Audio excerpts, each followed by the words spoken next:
establish trust. We all know that's the most, and these are not necessarily linear. Okay, I got to establish trust, I got to establish credibility, I got to establish goodwill, I got to establish this, and intimacy, what's that? Okay, we'll get to that. But trust, that's the most important. If you don't have trust, you have nothing. Nothing.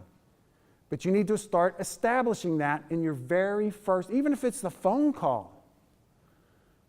Don't, and I can tell you that business owners, you have no chance on the face of this earth for the rest of your life if you trick people into taking your call. If you trick them into engaging with you, because they'll find it out in a minute and you're done. Hi, I'm calling for John. Him and I met at an organization, and I'm his first cousin, you know, whatever. I used to be in collections, so I used that one back when you could lie, collecting debts. You can't do that anymore. It's my long-lost brother. I'm calling you at work. We haven't talked in years because you put me through. Okay, where's your car payment? I'm coming to repo your car. But can't do that today. It's deceitful. But trust. You've got to start establishing trust. And you start doing that in some subtle ways as well as some very obvious ways. Trust is you say you're going to have a 10 o'clock appointment. It's 10 o'clock. I don't care if the prospect's not available. They got holed up. They're on a phone call. I don't care.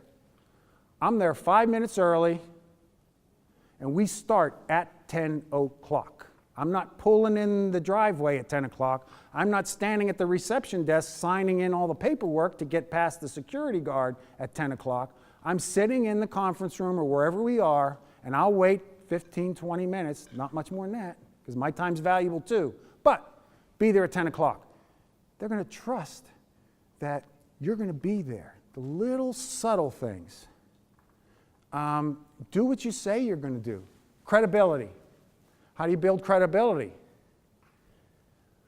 They want to make sure they're dealing with someone that knows what the heck they're talking about. You don't say, hey, I'm really great. You don't know me yet, but boy, I'll tell you, I'm the best at what I do. I've been doing this for 15 years, and I am the top salesperson for every company I've ever worked for, so you need to listen to me. That's not the way you go about building credibility. You build credibility by giving them examples that I know your industry.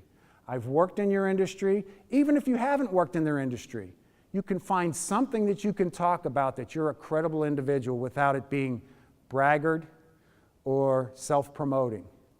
Build credibility. Again, they don't want to deal with the non-credible people because there's a lot of them out there. They're just out there to sell you something. Got to make sales calls. My boss told me I got to make 25 more sales calls this week. So you're the lucky one. You're one of those 25. You get to sit in front of me today and I'll waste your time. I mean, I'm sorry, but that's what I hear. That's what I see. Expertise. Are you an expert in your field? And again, credibility, expertise, there's a little bit of a crossover, but they mean some different things.